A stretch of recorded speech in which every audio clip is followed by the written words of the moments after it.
여러분들 그 제가 위메이드 위믹스 그러니까 위믹스 코인이 그 800원까지 빠졌어요. 저는 사보고 있습니다.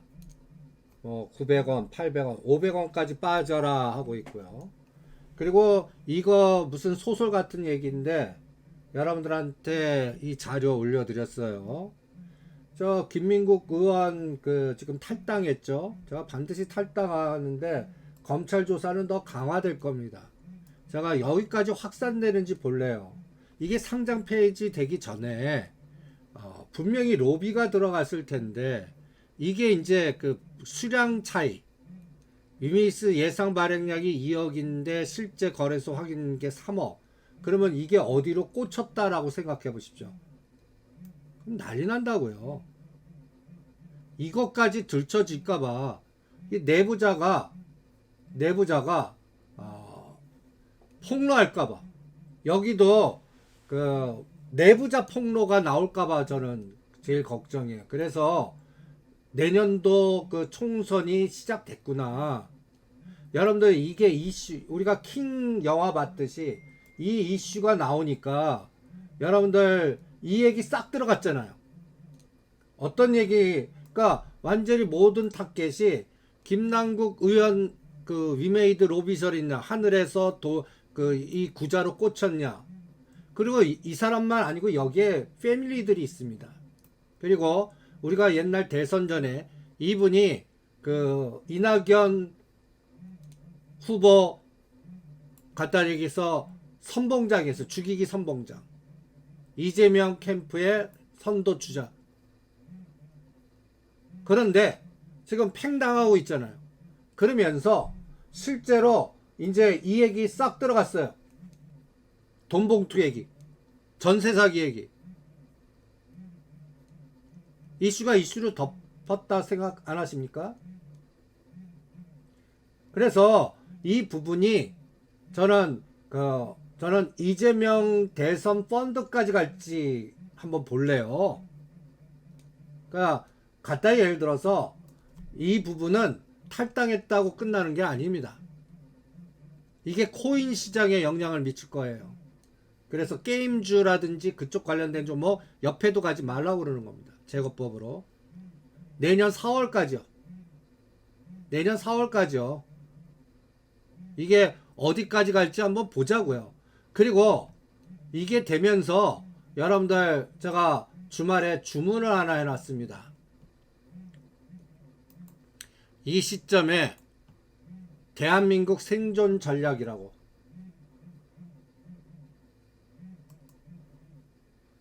대한민국 생존 전략 이게 뭔데? 여러분들 대한민국 생존 전략이라고 요번에 그 이낙연 이분이 책을 하나 쓰셨습니다. 나오는 시점도 5월 8일이고 출판사는 21세기 북스입니다. 요거 주문했거든요. 제가 정리해서 내용을 좀 압축해서 올려드리겠습니다. 요거를 딱 이게 벌써 내년도 총선 그리고 벌써 당권 대권 싸움이 시작됐다고 생각하지 않습니까? 여기에 연골고리로 특수건설 동아지질 그 다음에 또 이쪽 관련된 종목들 집중하자는 얘기예요. KT 썸마린 여기도 잘 고르셔야 돼요. 태양광 안 해요. 풍력 안 해요. 이낙연 후보가 선거 전략과 캠프에서 나올 만한 내용을 할 생각입니다. 그러면 여러분들 그러한 종목들이 뭘까? 예를 들어서 여러분들 우리 뭐 특수건설 동아지질 뭐 이런 것들은 이미 설명을 해놨고 그러면 요 종목도 한번 공부해 보실래요? 소록스 오늘 탁 튀고 올라와요. 저는 이 소록스라는 종목도 한번 보세요. 이게 KT 썸마린하고 저는 똑같다라고 보는 겁니다. 이 주봉 보세요. 이거 끔찍한 주식이에요. 소록스 우하향에 완전히 그 늪에 빠진 종목인데 오늘 무려 20%까지 움직입니다. 얘가 뭐하는 회사인가 한번 보세요. 뭐하는 회사? 간단히 예를 들어서 터널에 조명기구 설치하는 회사입니다. 얘 뭐하는 회사야? 정보 정책 발주로 간단히 예를 들어서 해저 터널이든 뭔가 그 공사가 터널이 많아지면 또 그 GTX 뭐 지하를 뚫는 이런 공사가 많아지면 터널이 많아지는 공사할 때 조명 부품, LED 형광품 이런 것들 납품하는 회사입니다. 정보 정책 연결고리죠. 그동안 실적들은 정부가 정책 발주를 안 하니까 흑자를 했다가 금년에 적자예요. 그럼 정부가 정책 발표하고 뭐 하면 이건 바로 흑자 돌아쓰겠죠.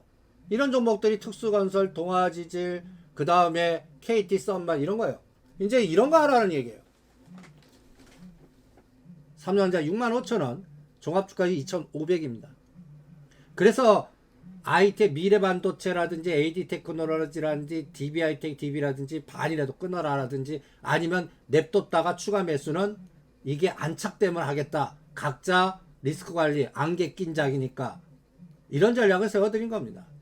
그리고 오히려 정부 정책 발주들 이런 거 그러니까 삼성전자 누를 때 꼬리 흔들기로 더 흔들고 말고 지금 21일 날 우리 원희룡 장관이 폴란드하고 우크라이나 갑니다. 우크라이나 재건, 수준화해와라, 핵, 원전 이런 것들 전력 설비, 미국 밸류체인 주인이 있는 것들만 그래서 오늘 같은 날에도 포스코 인터내셔널이 움직이고 GS 글로벌이 움직이는 게 다 이게 다 우크라이나 그 다음에 이제 하지 말라고 했던 종목 다시 포스코 DX나 KTIS 이런 거 다시 들어갑니다.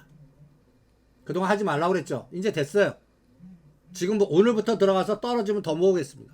이런 전략 아니면 자동차 밸류체인 이 유명한 그림 2개 체크하면서 우리는 뭐 디스플레이텍이나 아니면 또 현대공업이나 이제 화신은 매도해도 좋습니다. 너무 급등해서 그러니까 이런 관련된 종목들 압축해서 그것도 대형주가 아니라 중소형주 한 3개에서 5개만 집중해서 요번 시장을 언제 안개가 거치나 보겠습니다. 안개가 거치려면 어떻게 돼요? 환율이 다시 안정되고 노이즈 나올 거 다 터지면서 삼성전자가 가야 됩니다. 삼성전자가 빠지면 안 돼요. 그거를 이번 주 내내 판단을 해보죠. 일단 뭐 오늘 바닥은 찍었어요. 이제 325를 언제 돌파하는지 볼 거예요. 그리고 그때까지는 제거. 그리고 그 CDF 구자 대상 관련된 것들 외국계 창구에서 많이 거래된 것들 중에 급등한 것들 그런 것들은 안 하겠다고 그랬습니다. 거기에 연결된 종목들이 있으면 일단 끊어요. 심지어는 DB도 반 끊으라고 한 게 그것 때문이에요. 외국인 매매 여기에 포함이 된 거예요. 그래서 삼성전자가 다시 가기 전까지는 리스크 할 겁니다. 오죽하면 미래반도체나 AD테크놀로지 반 끊고 이번 주말에 안정되면 다시 하겠다. 이런 전략으로 가겠습니까? 그리고 오히려 공포 관련된 빅데이터, 원전, 핵, 식량 위기, 그 다음에 스타링크 관련된 거, 정부의 정책 발주, 원희룡 장관, 이낙연 전 대표의 관련된 종목, 그나마 에너지가 살아있는 거, 그리고 지금 공격당하는 건 피해. 그 다음에 지금 일본 지진이 계속 연속적이에요. 그래서 뭐 일본 지진만 나와서 저는 그렇게 뭐 크게 우리 전체 그 정책 그 GTX라든지 지하화라든지 이것만 봤는데 이게 우리나라 쪽으로도 이동이 돼요. 그래서 요렇게 이게 이제 요 그림을 잘 보십시오. 태평양판에서 요동친 게 유라시아판으로 전염이 되는 것 같습니다. 그래서 또 여기에는 또 KT 썸마린, 동아, 지질, 우리의 종목들이 꽤 있어요. 그래서 이런 종목들만, 그러니까 재난 안전망, 핵, 원전